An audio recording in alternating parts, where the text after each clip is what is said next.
So I'd like to welcome everybody to part 3 of our Rescue Task Force training in Manitowoc County. My name is Bill Manis. I'm the Rescue Task Force Coordinator for Manitowoc County. I'd like to give a few shout outs here to a couple people here. First of all, we follow for the most part a lot of the alert training. Alert's been around for a long time. Why has it been around for a long time? Because we know it works.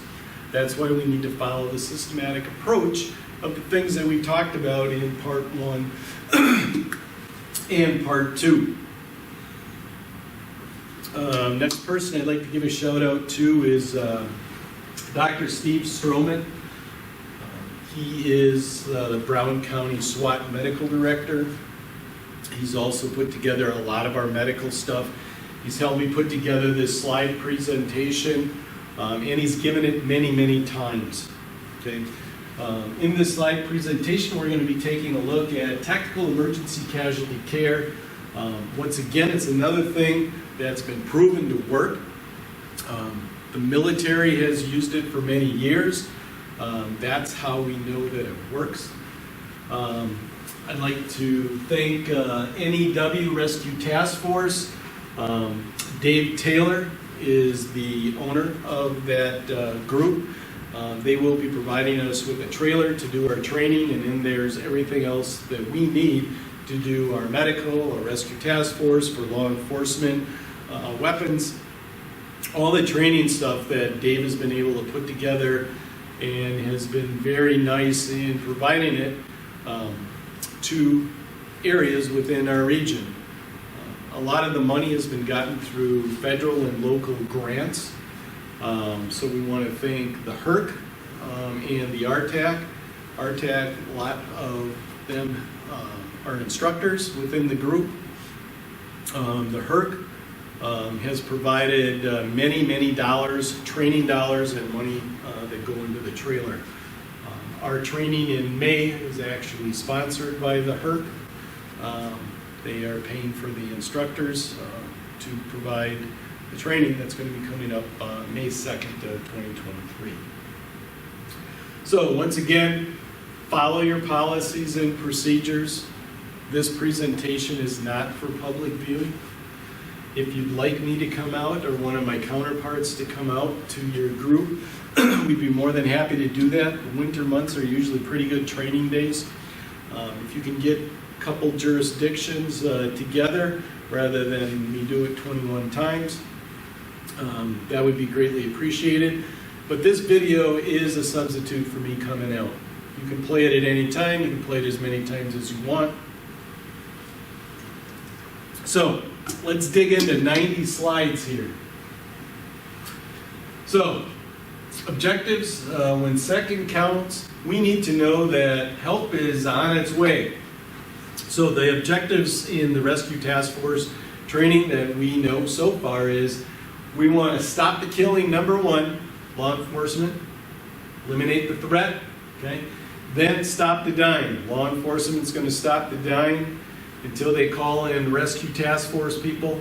And Rescue Task Force people are going to be made up of fire, first responders, okay? Can't take people off the ambulance because we need to get the people from the incident either to a treatment area or to a hospital. So those ambulance people probably are not going to be the ones that are going in. So that's why we're giving you this little medical training so you can take care of somebody that's hurt bad and you can make a difference. Okay? So tactical emergency casualty care is what we take a look at. We're training you. It's pretty easy training. If you want us to come out, once again, we'll come out and we'll help you with that. So we're going to take a look at some tourniquets here. We're going to take a look at some vessels that are in the body. And we're going to base this whole thing on what's called a BAP assessment. Okay? So bleeding, airway. We're going to work our way all the way through the BAP assessment. How can we stop bleeding? How can we seal holes? And what can we do to put them in a recovery position so their airway stays open? Okay. T is tension pneumothorax. If they've got a chest wound, how do we take care of that? And the last one is we want to prevent hypothermia, where patients getting too cold. So, some of the things that we want you to practice after this is, do you understand how to do a bath exam? I'm probably not going to play the bath exam in this video, but it will be part of the jump drive that you get. 2 bath exams are on there. One is a law enforcement one, and another one is one for our region. I would suggest taking a look at the one for our region because it covers absolutely everything. Okay, we're going to take a look at some wound packing and occlusive dressings. So you're probably wondering, well, I'm not a first responder or I'm not medically trained. Okay, am I going to get sued? The answer is, if you do this in good faith, no, you're not. Okay? So here's a video. I've cut the sound out. And what I just want to show you is what a bleeding person goes through once they've been shot. It's rather gruesome. This guy here just got shot in the leg. Okay? And you can see blood starting to pool out. It's actually bleeding rather well. It's a large vessel in the leg. Watch how long it takes before he starts to lose consciousness. The more blood that goes out, the more he's going to, well, now he's starting to feel a little faint. So he lays down, blood gets back up to his head, so he's going to start to move around again. This is the one that requires immediate attention. If we don't get a tourniquet on this leg injury, this person's going to die in a matter of 3 to 5 minutes. Okay? Major vessels, very dangerous once they get hit. Okay, you can see the amount of blood that's going. He's now sitting up again, starting to turn a little pale, and now he falls over again because of lack of blood to his head. He's laying flat, starting to move around. Quite a bit of blood already. Okay, so these are the things I want you to remember as we go through this presentation, that people bleed out quickly, that we need to make a difference, and the sooner we make that difference, the better. Okay, so pretty much videos end, and so is this guy's life. So once again, stop the killing, and don't forget to stop the dying. In a matter of minutes, people are going to perish. We're going to make a difference. So this whole presentation, once again, goes through the bath assessment. We need to stop the bleeding, okay? We need to make sure the person's got an airway, they're breathing. Okay, if they got shot in the chest or stabbed in the chest or have a chest wound anywhere between the neck and the navel, okay, they may develop a tension pneumothorax. How are we going to treat that? And again, prevent people from getting too cold. Once the body gets to 95 degrees Fahrenheit, clotting starts to cease. Okay? And we need clotting to happen to stop the bleeding. So we need to keep these people warm. If they're laying on a cold ground, they're not going to be doing well. So we need to know, where do we get some blankets? Okay, how do we get them off the ground? Do we move them into a warm area? And then trauma reassessment and evacuation. Always want to reassess the patients. Law enforcement might have treated them initially. When rescue comes in, we're going to take a look at them. When they get in the back of the ambulance, they're going to be reassessed. So it's just a flow of good patient care that's going to make the difference between who survives and who doesn't. So, like I said, there is education and evidence that this stuff works.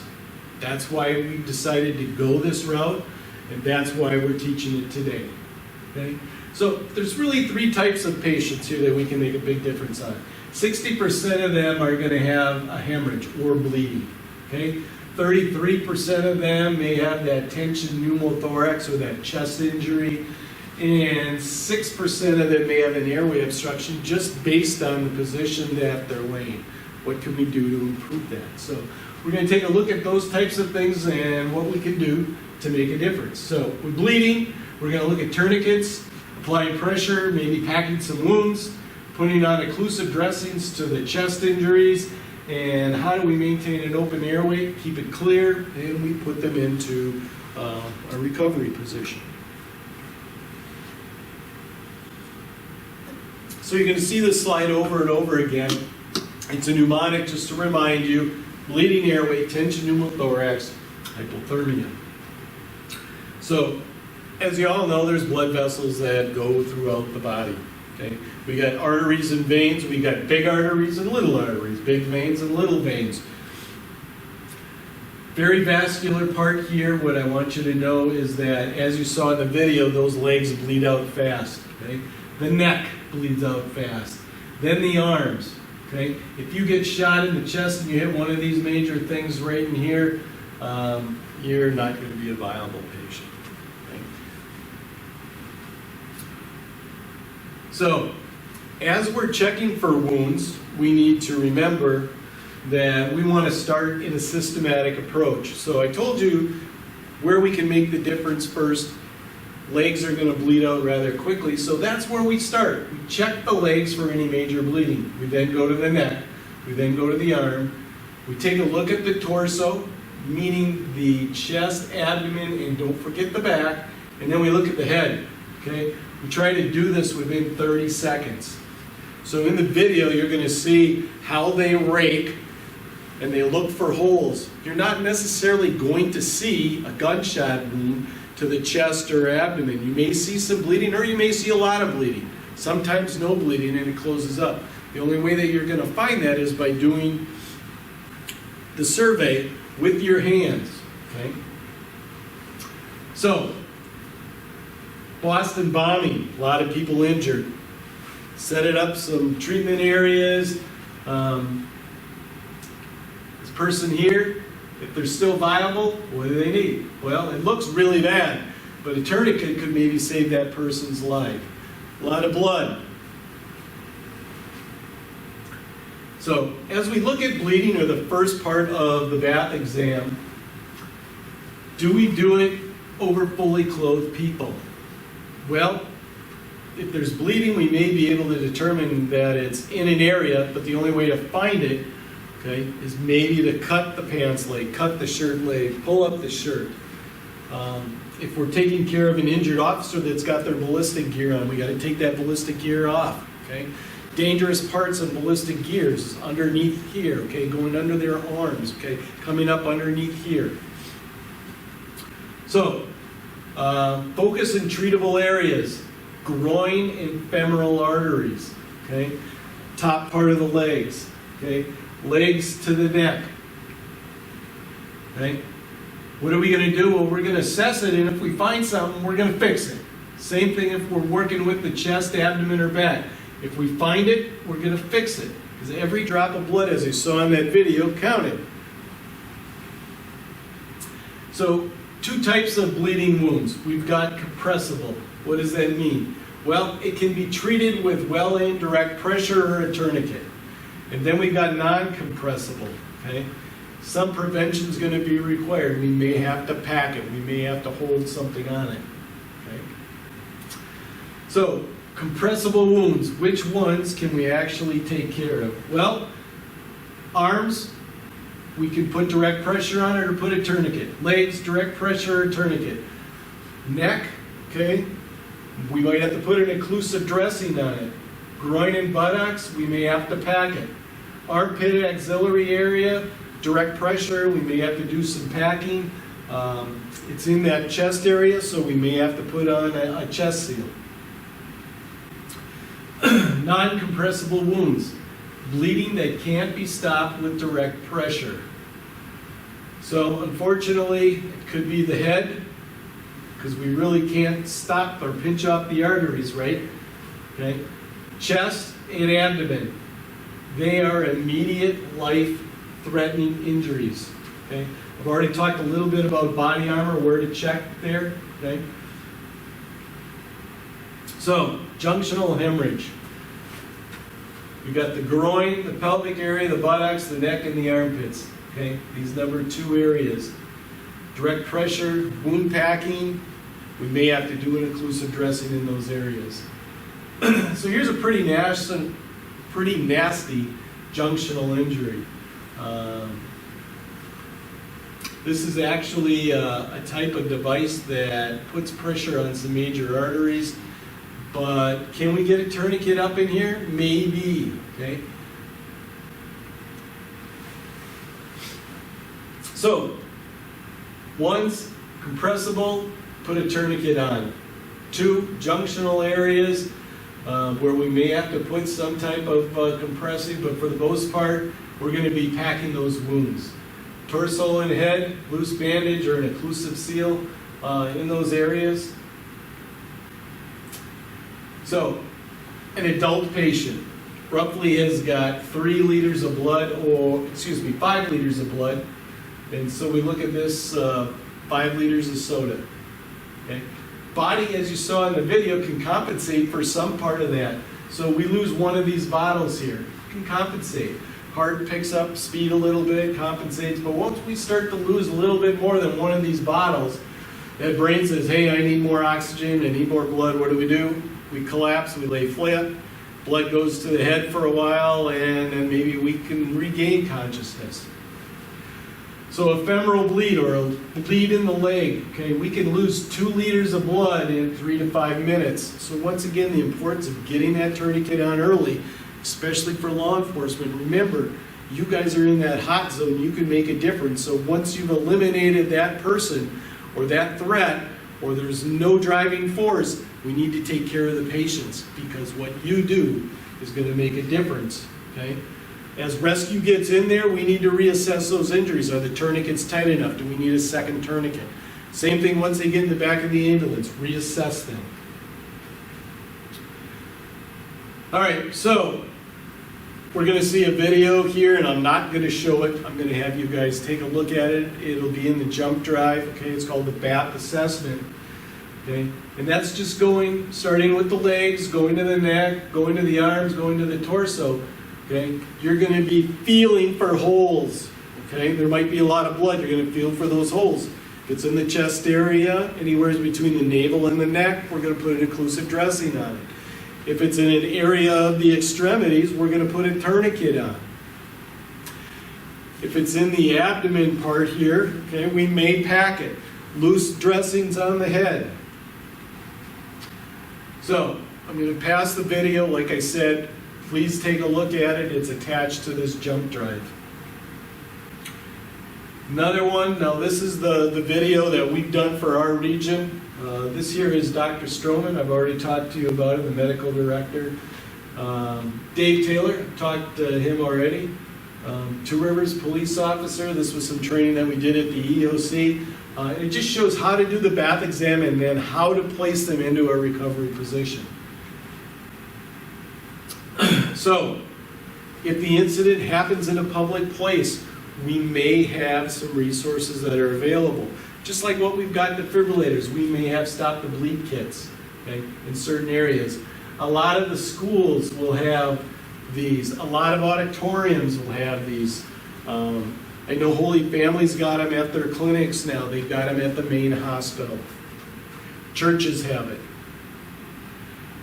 In Manitowoc County, every public service first out vehicle, okay, has got one of these. In there, there's 2 kits. And in those kits are stuff to take care of bleeding patients.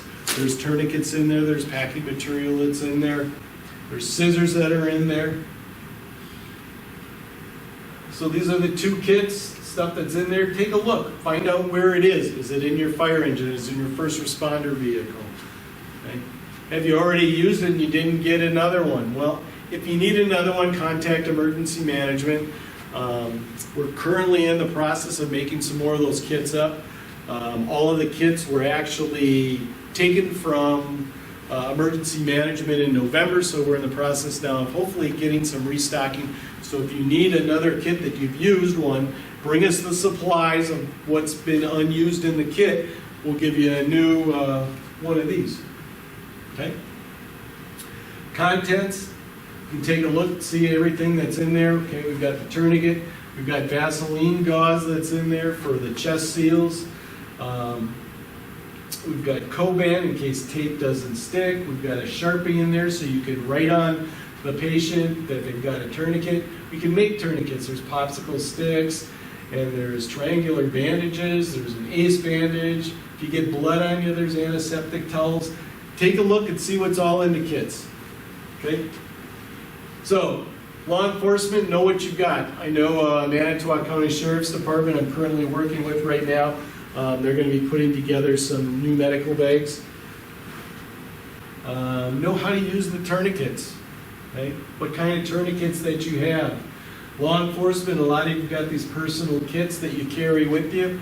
Know what's in there. Okay. Rover kits in Manitowoc County, they're at every ambulance station. The ambulance are in charge to bring those to mass casualties. There's tourniquets that are in there. There's patient moving devices. There's command boards. It's just one extra thing that we've got whenever there's a mass casualty incident. Hemorrhage control, first line treatment if you're all alone, okay, is a tourniquet.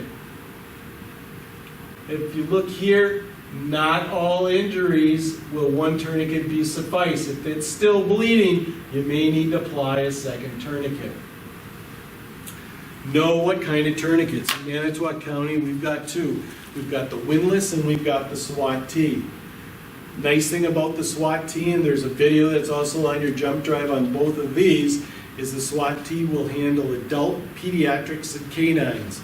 This one is only for adults. It doesn't go small enough for canine and it doesn't go small enough for kids. It's rather narrow as you put it on. If you're putting a tourniquet on right, this one's going to hurt. Okay?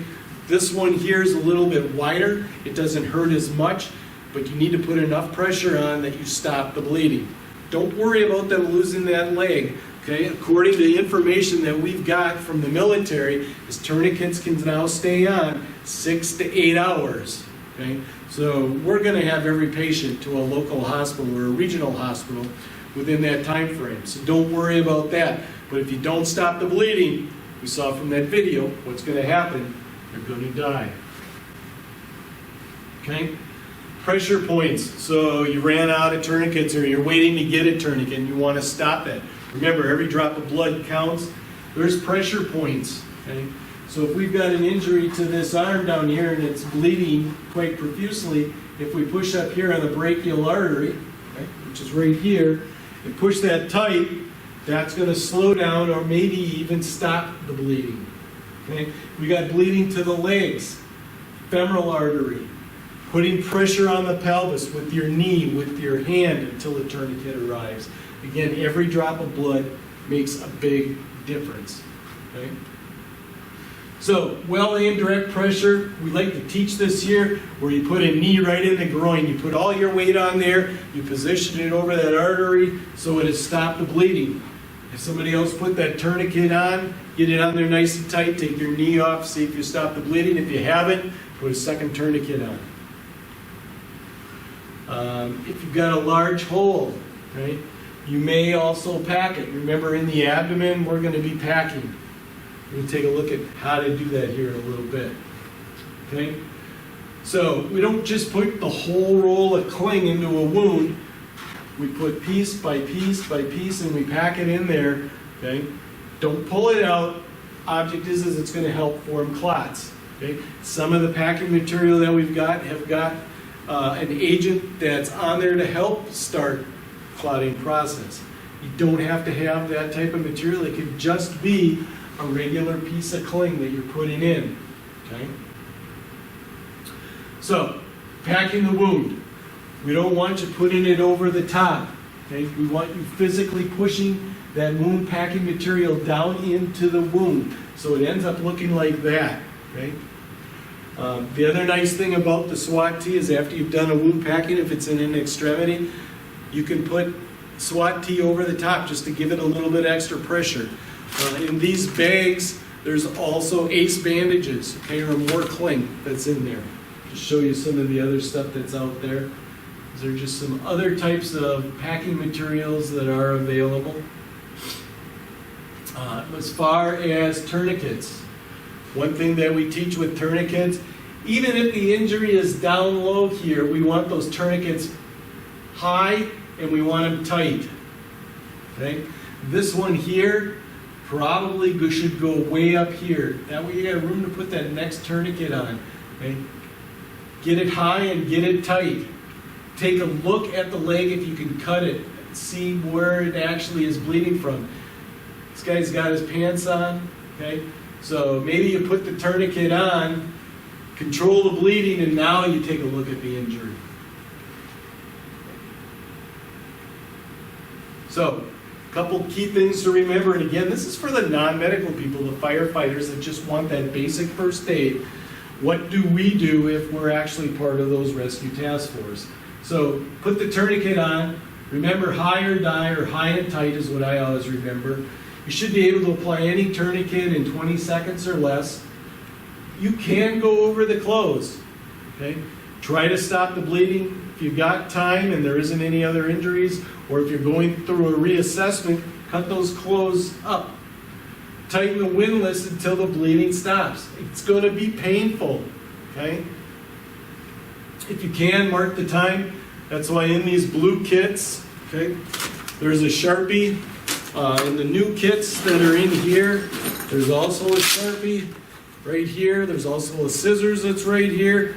You just write a big T on the top of the forehead and the time, or you can write it right on the leg or the arm, wherever you applied it.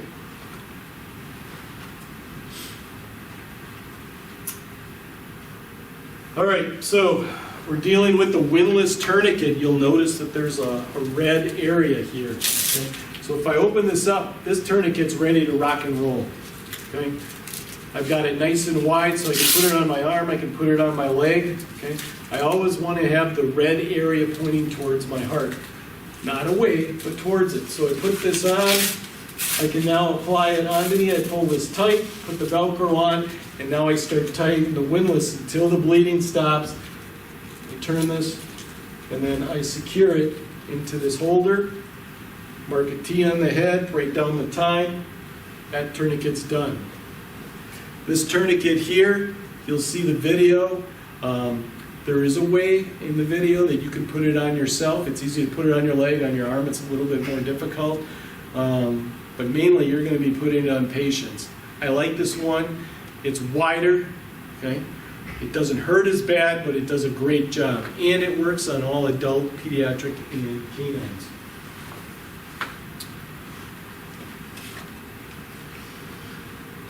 All right, so that's the windlass that we took a look at. That's the SWAT T.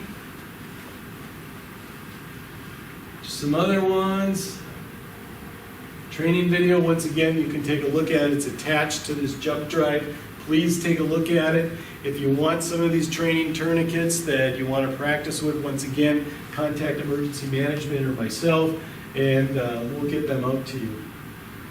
Don't have a tourniquet, can you make one? Well, sure you can, okay? Here they're just using a shoestring, maybe a triangular bandage, whatever it takes. If you start running out of true tourniquets, stop the bleeding.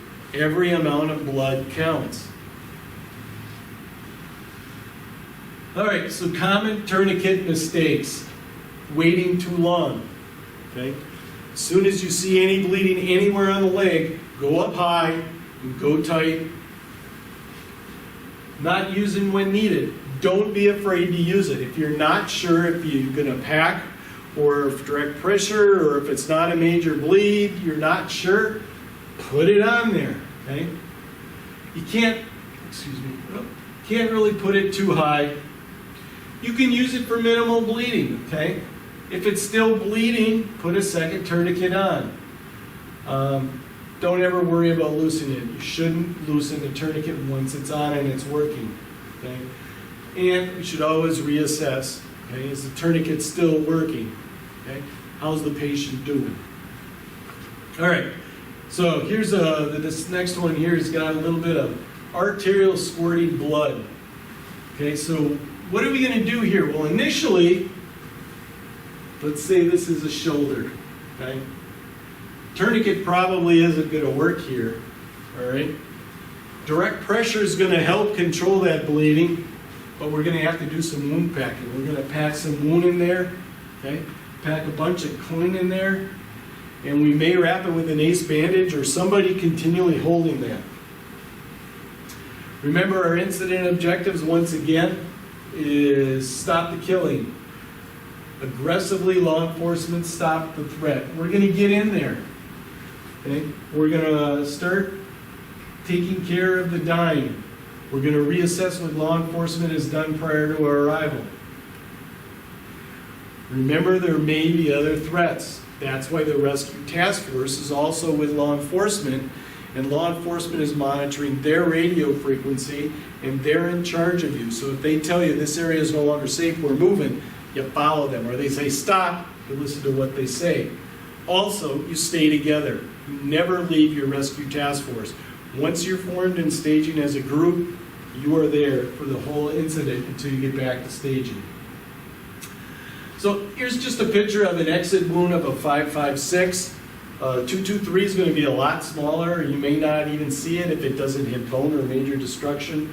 But here, definitely, we want to take care of this with the tourniquet, or that person's going to probably lose their arm or their leg. So we finished with the B. We're now going to move on to airway. So as we approach the scene, we're always taking a look and making sure that the scene's safe. That's why we got the law enforcement guys with us too. Okay, so we're taking a look at what the patients look like as we go through there. Are they talking to us? Okay, is the air going in and out? If they're unresponsive, what can we do to protect their airway? So for semi-conscious people, we may do a modified jaw thrust. Okay, take a look in their mouth, see if there's anything that we need to remove. We may put in nasopharyngeal airways if we've got the training to do that. If you haven't had the training, don't worry about it. But we're all going to learn how to put somebody in the recovery position. That keeps the airway open in a semi-conscious patient, an unconscious patient, and if we start out with a conscious patient and they become unconscious, if they're in the recovery position, that's going to maintain their airway. So here's that modified jaw thrust, okay? We're just lifting up the jaw, seeing if they're breathing, taking a look in the airway, and then we're going to put them in a recovery position. All right, pretty gruesome slide here. So what do you do? Okay, this guy is currently awake and alert. There's minimal bleeding. What do you do? Well, allow for position to comfort. This person, the only way that they're going to breathe may be in this sitting position. We're not necessarily going to put them in a recovery position, but we're going to put them in a position of comfort where they can continue to breathe. So here's that recovery position. Okay?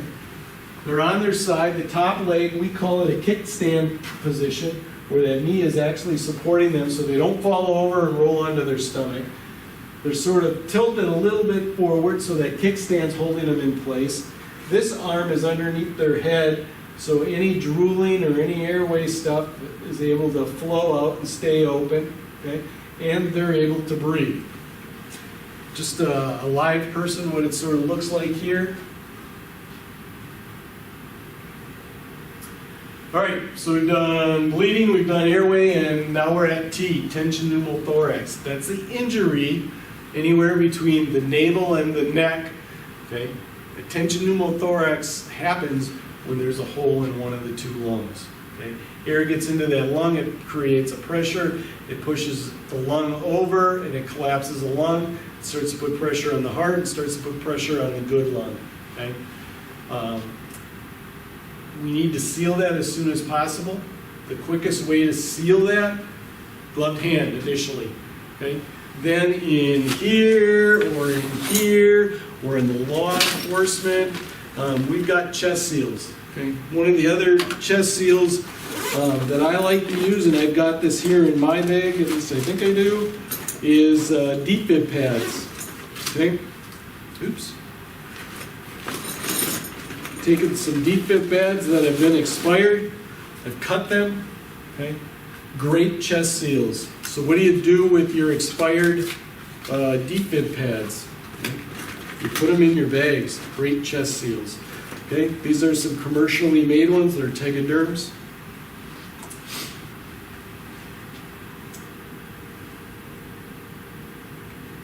So we may have an open chest wound. Okay, this guy's got already been treated at a hospital. He's got a chest tube in. That chest tube is keeping both lungs inflated and making sure that we don't get a tension pneumothorax. Okay? Here's we've got closed blunt trauma. We may have a hemothorax, meaning blood's been accumulating. So initially, cover the injury with your gloved hand. Wipe away any blood from the wound. As the patient exhales, put your gloved hand over it or put the type of dressing over it, okay? If they're unconscious, then put them in and to the recovery position. If they're conscious, position to comfort. Next thing that we do in the bath exam is treat for hypothermia, so we want to get a blanket on them, get them to a warm environment. All right, and then I'm just going to talk a little bit about evisceration management. If somebody gets shot or stabbed in the stomach, the bowels are going to start to come out. We don't push those bowels back in, take a big dressing, and we just put it over it. If we start putting pressure on there, more bowels are going to come out. So we want to keep that warm and dry. Okay? So in these kits here and in the green bags, there's some large trauma dressings. Put them on there. Once the ambulance gets there, they'll continue to take care of them. If you flex their knees, that's another thing that can be done, so there isn't an extra abdominal pressure to push those organs out. So different types of occlusive dressings. These are a whole bunch of commercial ones. This one, I guess, is a commercial one because it's a gloved hand. Works the best. Okay? Initially, that's what we want to use. Many different kinds that are out there. So what does that pneumothorax look like? Like I said, air's getting in and it's pushing this lung towards the center, and then it's going to keep collapsing. Every breath that the person takes, there's going to be pressure that's building up. So as you can see, hole, and it's pushing the lung in. So what do we need to do? We need to create that seal. So we put the seal on the outside, so this no longer gets tension, and over time that lung is going to reinflate. However, if pressure builds up for the ambulance crews when they do their reassessment, they may open the seal just a little bit. We call it burping, so air goes out. Fire and rescue guys, you don't have to worry about that. First responders and the ambulance people will take care of that if the person starts to deteriorate again after the chest has been sealed. So here's just a picture of what happens during an injury. This person's got an injury here. You can see that air is building up now on the inside. It's pushing this lung towards the center. It's going to start pushing against the heart. The heart's going to displace and start pushing against that lung. So as we start getting rid of lungs, we're not breathing real well. So our job is to try to seal that. Again, if you can remember to do it on an exhale, all the better. If you don't remember, not a big deal. Okay? So you see that extra pressure that's pushing down on the heart? Not good. Here's just a picture of what a bullet wound to the heart looks like. This is lung material in here that's starting to push out. This is the occlusive dressing. We want to put that back on when you produce it. Okay.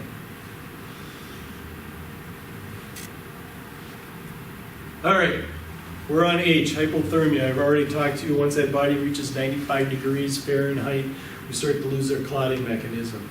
So we need to get some blankets on people, move them to warm environments. Once again, in this red bag here, on the side pouch, we've got some rescue blankets, okay? Get them out, get them warm, okay? But remember, we're looking at a systematic approach. We take care of B first, then A, then T. Last thing that we do is we treat for the hypothermia, okay? For the ambulance guys, if we've got cold patients, we can put hot packs, okay? Neck, armpits, and groin. Take wet clothing off, get them to the inside, move them to the back of the squad car, your fire engine, the ambulance. Get them off the floor. All key things that we can do to prevent hypothermia. Talk to you about reassessing. Okay, law enforcement took care of them. Rescue comes in, we reassess. First responders come in, we reassess. We're in the casualty collection point. We're taking care of patients, we're continually reassessing. Do we need to move them from a yellow to a red or a red to a yellow category? Okay, once they get in the back of the ambulance, we're going to reassess. Once they get to the hospital, we're going to reassess. If they go to a treatment area, we're going to continue to reassess. So we want to continue to reassess for all of these important things. Okay? Is the tourniquets working or do we need to adjust it? Wound packing that's being done, is it saturated? Do we need to pack more stuff in there? How's their airway being maintained? Okay? Occlusive dressings and tension pneumothoraxes. Okay? Have we taken care of them? Hypothermic prevention. Okay? Secondary assessment, reassess that patient all the way from the head to the toe. Okay? This can be done by any rescue or EMS people, could be done in a casualty collection point, can be done in initial triage, can be done in the treatment area. So, summary of the bath exam, once again, we take care of bleeding first, then we take care of airway. Okay? If they developed a tension pneumothorax or a wound to the chest, anywhere from the neck to the navel, okay, we're going to treat those holes with an occlusive material. Treat for hypothermia. That's pretty much it. Okay? Remember, I want you to review the